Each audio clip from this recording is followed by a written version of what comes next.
Sud Radio, on décrypte le monde. Une occasion manquée hier à Istanbul. On espérait le début de négociations en vue d'un cessez-le-feu entre l'Ukraine et la Russie. Finalement, ça n'a pas eu lieu. L'Europe appelle à augmenter les sanctions, en particulier la France par la voix d'Emmanuel Macron. Est-ce que c'est crédible et est-ce qu'elle a les moyens de faire pression sur la Russie? On en parle avec notre invité. Bonjour Guillaume Laganne.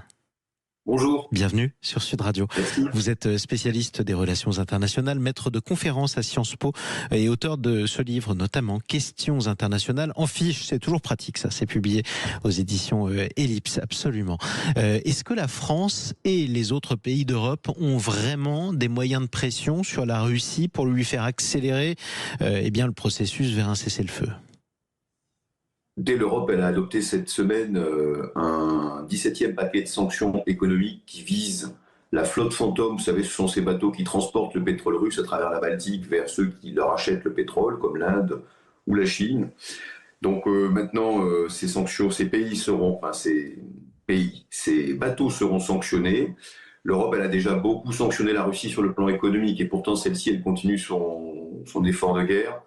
Donc oui, l'Europe, elle a les moyens, mais il faudrait peut-être aller plus loin et sans doute quitter le terrain de l'économie. Et c'est-à-dire ? C'est-à-dire qu'en fait, je pense que la position de la Russie aujourd'hui, elle est assez simple à comprendre. Sur le terrain ukrainien, elle est en train de gagner la guerre. Alors, c'est pas très agréable à reconnaître pour nous, mais de fait, la Russie, elle est à l'offensive. Elle obtient chaque jour des petites parties du territoire ukrainien. Elle tue beaucoup de soldats ukrainiens. Elle perd aussi beaucoup de soldats, mais elle accepte ces pertes. Et donc, dans ce qui est un conflit, elle a du mal en fait à comprendre pourquoi elle devrait s'arrêter, pourquoi elle devrait obtenir un cessez-le-feu. Elle considère que le temps joue en sa faveur, c'est ça ? Elle considère que le temps joue en sa faveur. Et de fait, quand on regarde l'évolution du conflit depuis plusieurs mois, on voit qu'elle a grignoté des parties du terrain ukrainien, qu'elle a grignoté des parties du territoire ukrainien. Alors juste un bémol à ce que vous venez de dire, Guillaume Laganne, c'est vrai qu'elle avance, elle grignote des parties et elle inflige de lourdes pertes à l'Ukraine tout en subissant. Malgré tout, on est loin, très loin de l'effondrement du front ukrainien qu'on a craint à un moment il y a plusieurs mois par exemple. Je suis d'accord avec vous. Cela dit, beaucoup d'experts se demandent s'il ne va pas y avoir une offensive avec le printemps et l'été, c'est-à-dire le retour du beau temps sur le front ukrainien. On n'est pas complètement sûr que la Russie aura les moyens militaires de mener cette offensive, mais on n'est pas non plus complètement sûr qu'elle ne les a pas. Parce que quand on regarde l'économie de guerre russe, c'est vrai qu'elle continue de produire beaucoup de matériel, c'est vrai qu'elle continue d'embaucher beaucoup de soldats, et donc il y a une vraie interrogation sur les capacités de la Russie et beaucoup de crainte en fait qu'elle puisse mener cette offensive. Alors, je suis conscient qu'en vous disant ça, c'est pas complètement évident, parce qu'on se dit aussi, est-ce qu'on n'est pas en train de reprendre les éléments de la Russie? Est-ce qu'on n'est pas en train de se faire peur? Voilà, c'est pas évident. Mais ce qui est vrai, c'est qu'elle n'a pas vraiment démontré à Istanbul qu'elle était prête à faire la paix. Ça, c'est vrai. Justement, l'Europe veut augmenter la pression pour la pousser vers le cessez-le-feu. Vous vous dites, il est probablement temps de quitter la diplomatie. Dans ce cas-là, pour faire pression sur la Russie, ça veut dire quoi? De quitter l'économie, pardon. Ça veut dire que cette guerre, évidemment, elle va se régler sur le terrain de l'économie, dans le sens où il faut bien sûr soutenir l'Ukraine, il faut punir la Russie, rendre la vie de son économie difficile. Et c'est vrai qu'il y a des problèmes en Russie. Je rappelle par exemple qu'en Russie, cette année, il y a 20% d'inflation. 20% d'inflation, ça fait quand même cher quand on achète des produits en Russie. Et donc, il y a des problèmes dans l'économie russe. Mais c'est quand même une guerre. Et cette guerre, elle se gagne avec des soldats, avec des matériels. Aujourd'hui, l'Ukraine, elle est à la peine.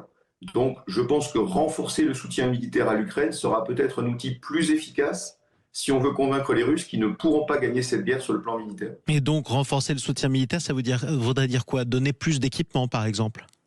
Ça voudrait dire donner plus d'équipements. Ça peut vouloir dire aussi progresser sur ce qu'on appelle, vous savez, la force de réassurance, c'est-à-dire des soldats européens qui viendraient à côté de l'Ukraine ou peut-être en Ukraine pour soutenir l'armée ukrainienne, lui éviter de faire certaines tâches de façon à ce qu'elle puisse aller s'occuper sur le front de lutter contre la Russie. Sauf qu'Emmanuel Macron a dit que pour cela, il fallait quand même qu'il y ait un cessez-le-feu au préalable. Et pour l'instant, la Russie n'en veut pas.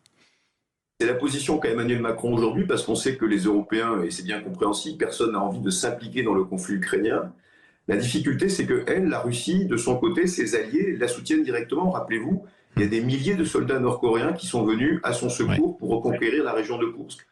Et donc, si vous voulez, je ne dis pas que c'est facile et je ne dis pas que tout le monde peut l'entendre. Non, mais on est là pour poser les questions difficiles aussi. On n'est pas là pour se faire plaisir, vous avez raison. Voilà. La réalité, c'est que c'est un conflit. Dans un conflit, c'est celui qui a le plus de soldats et le plus d'armes qui finit par gagner. Aujourd'hui, l'impression qu'on a, c'est que c'est la Russie qui a cet avantage. D'où le blocage. Dernière question, Donald Trump veut rencontrer Vladimir Poutine et il dit que c'est au terme de cette rencontre que tout se décidera. Quel rôle vont jouer les États-Unis de Donald Trump ? Alors, là où Donald Trump a tout à fait raison, c'est que c'est vraiment en jetant son poids, et on sait qu'il est grand, sur la balance, qu'il a obtenu les petites négociations d'Istanbul. Rappelez-vous, il avait dit « je viendrai à Istanbul » et tout d'un coup, la Russie a bougé, elle a envoyé une délégation et peut-être même que si M. Trump s'y était rendu, M. Poutine n'aurait pas eu d'autre solution que de venir. Donc aujourd'hui, les États-Unis continuent de dire qu'ils veulent pousser à des négociations. C'est plutôt une bonne nouvelle pour l'Ukraine parce que rappelez-vous, il y a quelques mois, on se demandait si Donald Trump n'allait pas abandonner l'Ukraine. Aujourd'hui, il semble décidé à continuer à la soutenir. Mais tout l'enjeu en fait des négociations, ça va être de savoir ce qui dans sa tête se passe, c'est-à-dire est-ce qu'il considère que les négociations ne marchent pas à cause des Ukrainiens ou ne marchent pas à cause des Russes.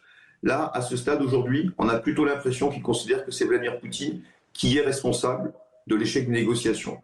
Donc sa proposition de le rencontrer, c'est peut-être une bonne idée, parce qu'en jetant le poids de l'Amérique dans la balance, il peut peut-être faire bouger la Russie. Quitte à le menacer d'autres sanctions, par exemple, effectivement. Absolument. On en reparlera avec vous. Merci beaucoup pour cet éclairage passionnant, Guillaume Laganne. Je rappelle que vous êtes spécialiste en relations internationales et je recommande votre livre « Les questions internationales en fiche », publié chez Ellipse.